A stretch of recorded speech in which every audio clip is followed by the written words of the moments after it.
Zhiyun a fait beaucoup parler d'eux avec les Mulus X100 et G200 et leur form factor ultra compact. Aujourd'hui, ils sortent la série B avec un line-up complet de projecteurs studio allant de 100 à 500 watts.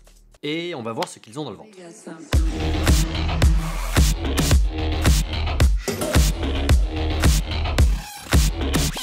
Alors, je sais pas si Zhiyun se prononce Zhiyun. En vrai, je sais que j'ai tendance à écorcher le nom des marques sur cette chaîne. Si ça se prononce pas comme ça, n'hésitez pas à me corriger en commentaire. Zhiyun donc, c'est pas une marque si nouvelle que ça, puisqu'elle avait quand même mis la pression à DJI il y a quelques années, avec ses gimbals assez bien pensés.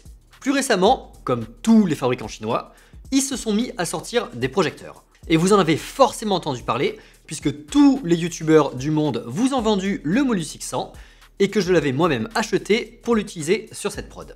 Donc Zhiyun, c'est une marque qui m'est pas inconnue puisque j'ai déjà eu l'occasion d'utiliser leurs produits et c'est eux qui m'ont contacté le mois dernier pour que je teste leur dernière gamme de projecteurs sur la chaîne.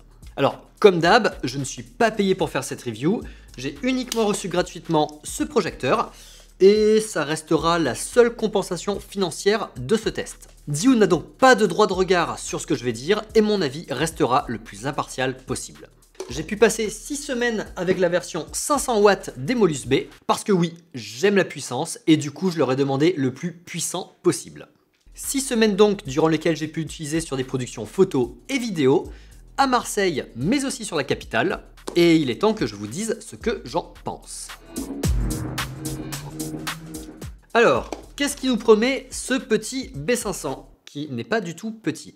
Primo, on a droit à un ratio allant de 2700 à 6500 Kelvin. On va donc pouvoir moduler notre lumière en fonction de la luminosité ambiante. Secondo, on a droit à une puissance de 500 watts, ce qui sur le papier est quand même assez puissant. Donc là, on va clairement taper dans du projecteur de gros setup. Avec lui, vous pourrez éclairer des zones assez larges en le positionnant un peu loin de votre sujet, mais vous pourrez aussi l'utiliser en photo, puisque bon, je vous rappelle qu'en photo on ne shoot pas à 1/50e, mais plutôt à 1/500e, ce qui fait que il nous faut de la patate en fait en photo.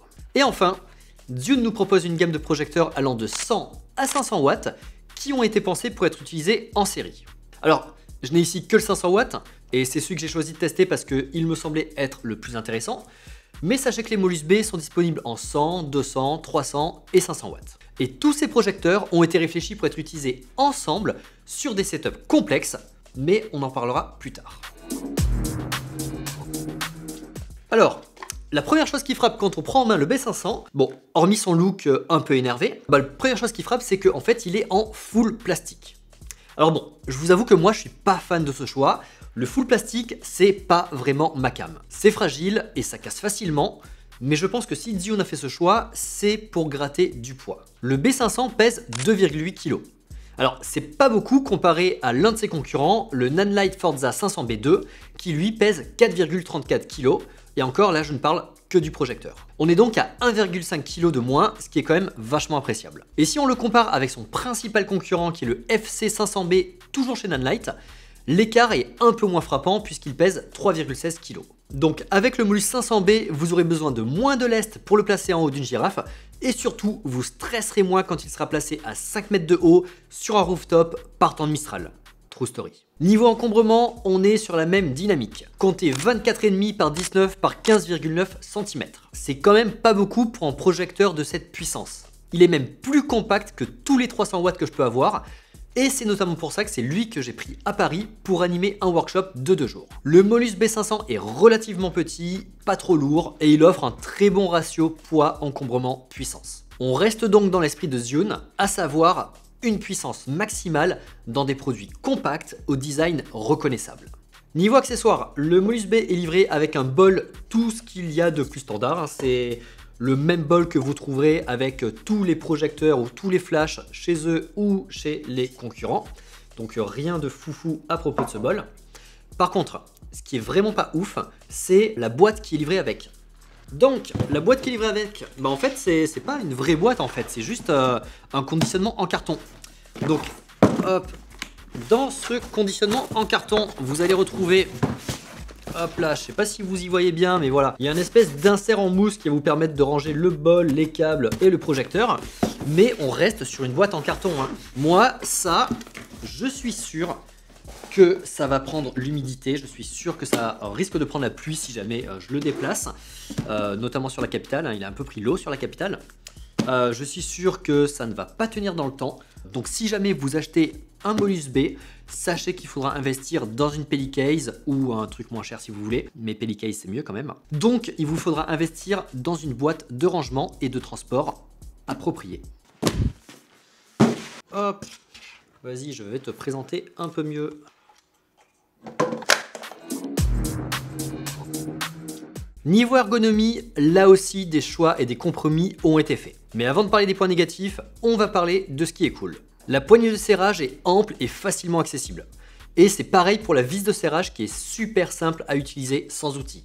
Pas besoin de laserman pour ajouter le quart de tour de sécurité, puisqu'ici elle est bien designée pour être utilisable uniquement à la force de vos avant-bras. On a aussi à disposition une fixation Bowens, ce qui rend ce projecteur compatible avec tous les modificateurs de lumière open source. Pas besoin d'en racheter avec une monture spécifique ou bien d'utiliser un adaptateur. Bon, par contre, ne vous attendez pas à avoir un grand écran de contrôle. La face arrière est prise par un ventilateur, ce qui fait que l'écran est tout petit en haut du projecteur. Et c'est pas très pratique. Que ce soit en haut d'un Systand ou d'une girafe, vous aurez du mal à le lire, d'autant plus que la poignée se retrouve souvent devant. Sur cet écran, vous retrouverez la puissance et les Kelvin, et c'est tout. En même temps, il n'y a pas besoin d'avoir plus d'infos que ça. On retrouve aussi deux potards, un pour contrôler le dim et l'autre pour contrôler la température. En ce qui concerne le dim, on peut le contrôler par incrément de 1% ou bien par incrément de 20% en cliquant sur le potard. Pour la température, vous pourrez faire progresser la valeur par palier de 100 ou passer rapidement de 2700 à 3200, 4300, 5500 et 6500 en cliquant là aussi sur le potard. Étant donné qu'il n'y a pas de place au dos à cause du ventilateur, ces deux potards ont été mis de chaque côté du projecteur. Et là encore, ce choix est discutable. Déjà, ces deux potards sont placés en haut du projecteur, ce qui les rend encore moins accessibles en haut d'un Systand. Mais surtout, vu qu'ils sont situés de part et d'autre, vous vous retrouverez souvent à devoir faire le tour du projecteur pour corriger une valeur, puis une autre. Bon bref, tous ces compromis ergonomiques me font dire que le Molus B500 n'a tout simplement pas été pensé pour être utilisé via les commandes directes. Et c'est pas pour rien si une télécommande filaire est proposée en option, la K1. Alors, j'ai pas pu personnellement la tester parce que en ce moment elle est hors stock, mais bon voilà, vous savez en tout cas qu'elle existe. Et il existe aussi une autre manière de piloter le B500, et c'est l'application ZY Vega. Et non, contrairement à ce qu'on pourrait croire, ZY Vega n'est pas le nom d'un super-héros de Power Rangers.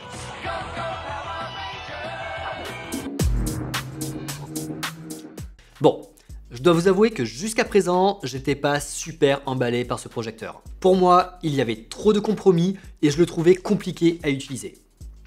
Et puis, j'ai ouvert l'application ZY Vega. Et là, j'ai compris ce que Zhiyun avait en tête avec la série Molus B. Ils nous ont pondu une application capable de contrôler votre projecteur, mais surtout de pouvoir mettre en place des setups complexes. Quand vous arrivez sur l'application, la première chose à faire, c'est de créer un set, et ensuite, vous allez pouvoir y ajouter les projecteurs que vous voulez. De là, vous pouvez tout simplement l'y piloter à distance, comme on le ferait avec n'importe quelle application. Mais ce qui est plus intéressant, c'est que vous allez pouvoir créer des groupes de projecteurs et les piloter tous en même temps. Et vous allez même pouvoir contrôler l'entièreté de votre set via le Control Center. Au niveau de la synchronisation, c'est super simple. Vous allumez l'application, vous allumez le Projo, ça le détecte et ça se synchronise tout seul. Et au niveau de la réactivité, le mieux c'est que je vous montre. Hop.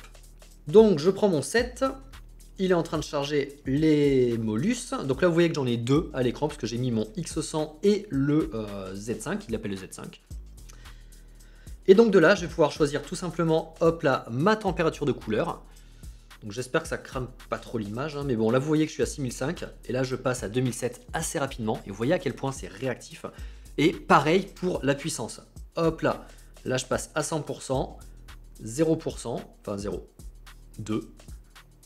Et là vous voyez à quel point c'est ultra réactif. Ça c'est quand même assez kiffant.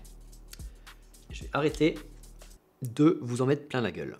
Donc avec cette application, vous allez pouvoir moduler la puissance ou la température de vos projecteurs à distance et ça ultra facilement. Et ça ouvre pas mal de possibilités pour vos prises de vue, comme vous pouvez le voir sur ces exemples. Vous pourrez faire apparaître un sujet ou bien encore jouer sur la température de votre image. Et ça, moi, je trouve ça vraiment trop cool. Une autre utilisation possible, c'est en photo. Le week-end dernier, j'étais sur un shoot avec modèle, et en fait, j'étais dans un milieu un peu compliqué où j'avais une grande baie vitrée et la lumière rentrait par là. Mais surtout, le ciel était nuageux, ce qui fait que des fois j'avais beaucoup de lumière, des fois assez peu. Voilà, ce qui était assez pratique, c'est que d'une main, j'avais mon Z9 et ça me permettait de contrôler un petit peu mon image. Et de l'autre, j'avais l'application qui me permettait de piloter en direct mon projecteur pour augmenter ou réduire ma seconde lumière. Et ça, c'est quand même assez cool parce que ça va vous éviter de devoir poser votre boîtier, aller au niveau du projo, essayer de le changer. Non, vous pouvez tout faire depuis votre point de vue. C'est-à-dire que même dans le cadre d'un ballast, vous êtes obligé de vous déplacer vers le ballast pour modifier la température ou la puissance de votre projecteur. Bon, là, ce qui est cool, c'est que quand vous êtes en phase de préparation de setup, vous vous calez derrière votre boîtier, vous prenez l'application, vous modifiez votre lumière et vous voyez en direct sur votre retour écran ce que ça donne. Et ça, vraiment, c'est un énorme gain de temps. Donc bon, vous l'aurez compris, même si le Molus B500 a des petits soucis d'ergonomie, c'est largement compensé par son application. On va maintenant rentrer dans le vif du sujet et parler puissance de feu. Le Molus B500 est un projecteur de 500 watts et c'est censé être beaucoup 500 watts. Si vous êtes un habitué de la chaîne, vous savez qu'il ne faut pas faire confiance au wattage, tout simplement parce que c'est une mesure de puissance électrique, mais qu'il faut plutôt s'intéresser au luxe, qui est, elle, une mesure d'éclairement sur une surface.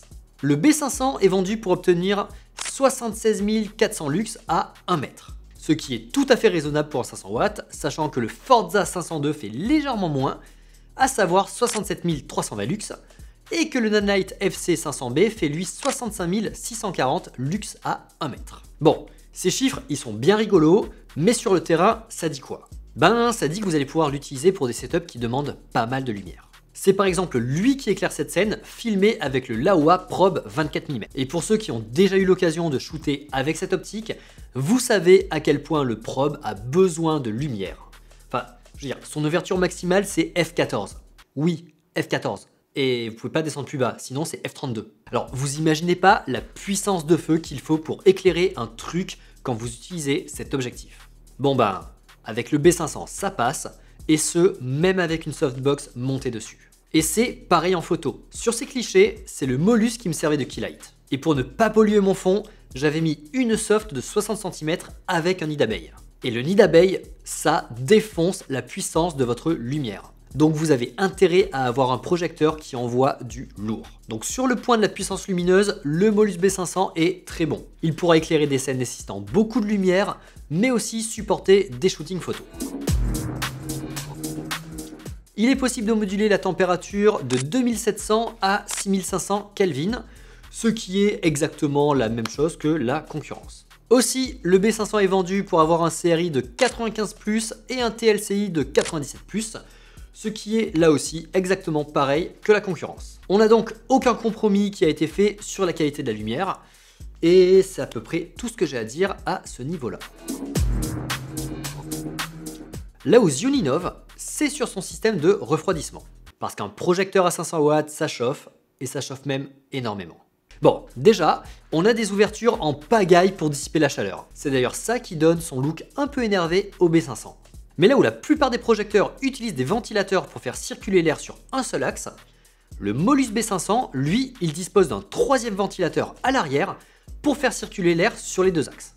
C'est ce fameux ventilateur qui casse un petit peu l'ergonomie. Bon au final, il sert pas à rien, il n'est pas là uniquement pour me faire chier, puisque c'est grâce à lui que le projecteur ne montera pas en température. J'ai eu l'occasion de l'utiliser à pleine puissance sur une journée entière et je n'ai eu aucun souci. Et selon Zhiyun, ce troisième ventilateur permet aussi de réduire l'encombrement global du projecteur en réduisant la stagnation d'air. Donc en gros, Zhiyun a fait le choix d'un projecteur plus petit et plus léger, au détriment de contrôles facilement accessibles. Alors bon, c'est un choix et c'est à vous de voir si ça vous convient ou pas. Bon, je vais pas vous mentir, le B500, il fait du bruit. À faible puissance, ça va, mais à puissance maximum, les ventilateurs vont être assez bruyants.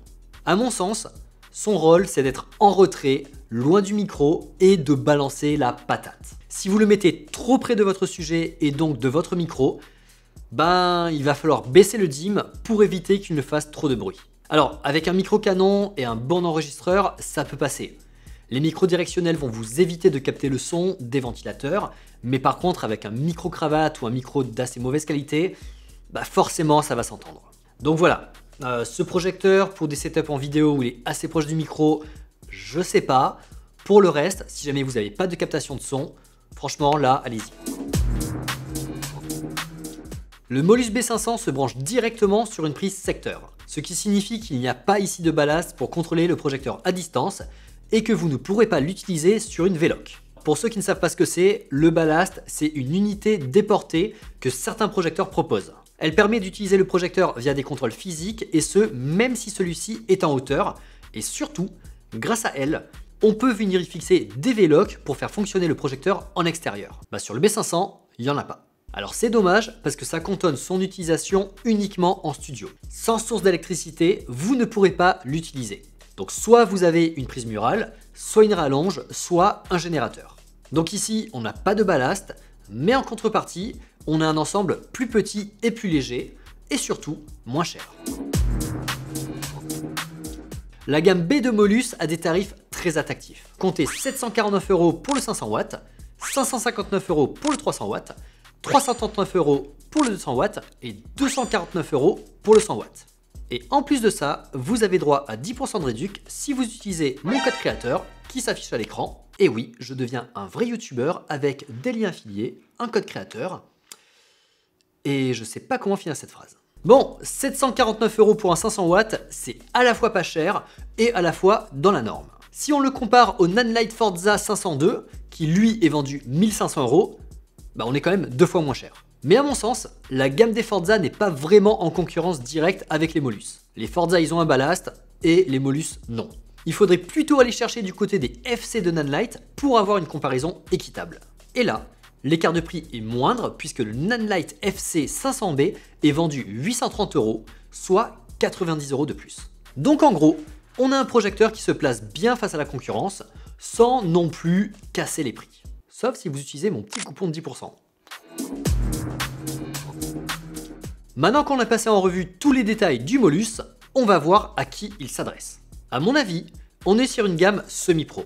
C'est-à-dire qu'on a ici un projecteur qui peut encaisser des shootings ou des tournages avec des contraintes de chauffe et de puissance, mais il lui manque quand même quelques détails pour en faire un vrai projo professionnel. Sur les grosses prods, on s'en fout du poids. On a des camions et des assistants pour porter tout le matos. Donc les compromis ergonomiques pour gratter du poids ou de l'encombrement, en vrai on s'en fout. Mais sur des prods plus modestes avec un niveau d'exigence assez élevé, le Molus B500 fera l'affaire. Pour moi, le B500 il est parfait pour de la vidéo corporate ou des productions en studio. Pour de l'interview, j'ai mis quand même un petit bémol quant au bruit qu'il fait à pleine puissance. Alors je parle là du 500 watts, parce que j'ai pas pu tester le 300, 200 ou 100, donc je sais pas à quel point ils font du bruit, mais bon, j'imagine que sur du 100 ou du 200 watts, on doit quand même beaucoup moins chauffer, donc ça devrait le faire. Et dans tous les cas, si vous n'avez pas de prise de son sur votre prod, allez-y. Et en plus de la vidéo, ce projecteur est tout à fait utilisable pour des shootings photos.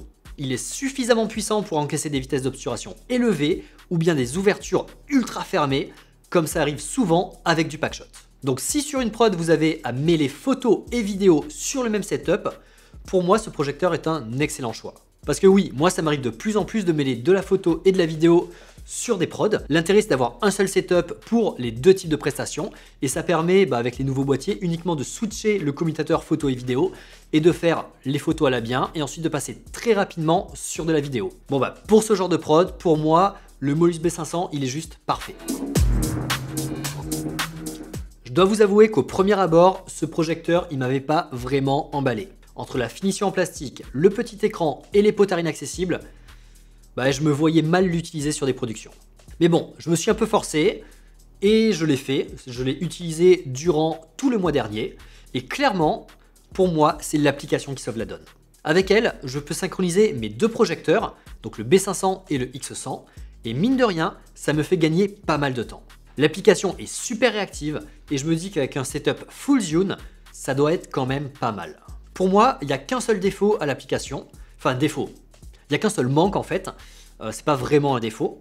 Le seul truc c'est que quand vous créez des setups et que vous ajoutez des projecteurs, ils sont ajoutés uniquement à ce setup. Vous ne pouvez pas ajouter un projecteur à plusieurs setups. Donc si vous voulez créer un nouveau setup, vous êtes obligé de retirer le projecteur pour l'ajouter au nouveau. Et ça en vrai c'est un peu dommage parce que moi, si demain Zhun rajoute la possibilité de créer des setups, de mettre en paramètre des projecteurs et de garder les paramètres des projecteurs, bah en vrai je m'équipe uniquement en Zhun et tous les projecteurs qui sont utilisés pour mon setup de YouTube, bah tout ça ce sera du Zhun. Comme ça au moins j'aurai juste à les mettre en place, j'active l'application et tout s'éclaire avec le bon paramètre RGB, le bon dim, la bonne température et je gagnerai quand même pas mal de temps. Donc Zhun, si vous regardez cette vidéo, et je pense que vous allez la regarder parce que mine de rien, vous m'avez commandé cette vidéo, donc je suppose que vous allez la regarder, c'est vraiment un truc que vous pouvez ajouter à votre application, et ça, mais pour moi, c'est une feature killer. C'est un truc qui fait que je songerai à quitter Godox pour passer sur du Zhun, clairement. Donc l'application Zhun, pour moi, c'est vraiment le gros point positif de ce projecteur. Ensuite, on a aussi le poids et la taille qui jouent quand même pas mal en sa faveur. On a un super ratio encombrement poids-puissance qui le rend super simple d'utilisation. Il se place facilement en haut d'une girafe et parce que son poids est très bien réparti, il ne bougera absolument pas. Donc à ce niveau-là, on gagne quand même pas mal en confort de travail. Alors oui, l'absence de ballast est un problème. Enfin, ça sera un problème si vous souhaitez tourner dans un endroit sans électricité. Mais bon, son absence nous permet quand même d'économiser 750 €. Donc au final, pour moi, ce projecteur n'est pas vraiment en concurrence avec le Forza 502. Je me répète, mais ce projecteur a été pensé comme un projecteur de studio uniquement, qui ne concurrence que les gammes studio de Nanlite ou encore Neewer.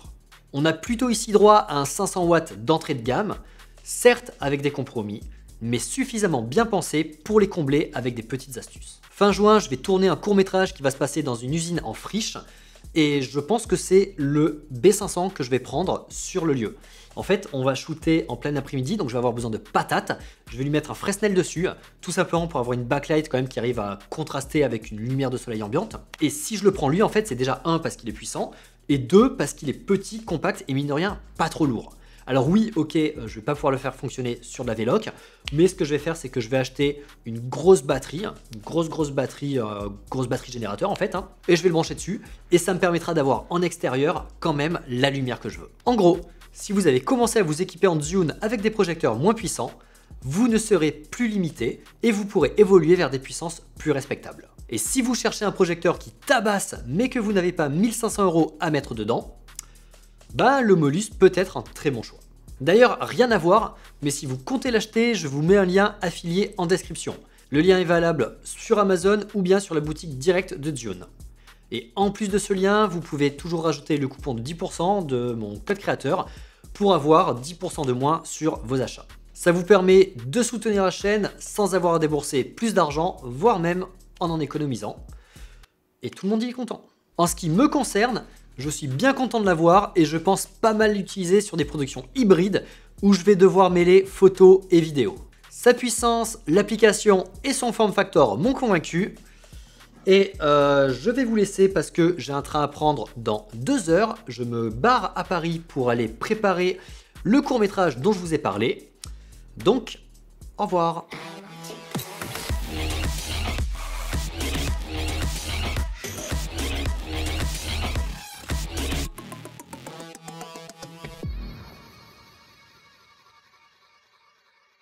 Là, sur un fond ici, et après on arrive sur lui, donc ça vous fait